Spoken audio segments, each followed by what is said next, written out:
Arkada Al-Nasr oyununun biletleri satığa çıkarıldı. Aşgabat Olimpiya stadionuna geçirilecek Arkada Al-Nasr futbol duşuğuna biletlerin satılışı boyunca resmi maglumatlar peyda boldy. Şäher üçün biletlerin esasy bölegi Aşgabat Go.tm saytynda we sanly şäher mobil goşunlusynda satylar. Şeýle şäherlerde biletlerin elektron görnüşde satylmagy adamlaryň wagtyny tygşytlamagy, nowatlaryň öňüne almagy we stadiona giriş tertibini ýeňilleşdirmäge mümkinçilik berýär. Biletler nädip satyn alyp bolýar?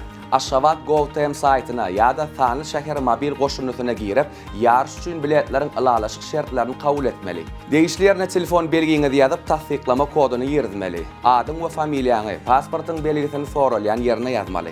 Ulanýan kartyň belgisi ýerleşdirilenden soň petek ýüklenip alınýar. Ulanjylar saytda oýunyň wagtyny, ýerlerini, bilet bahalaryny görüp, tölegi online görnüşinde amala aşyryp bilýärler. Satyn alynan bilet elektron görnüşde berilýär we stadiona girişde görkezilýär.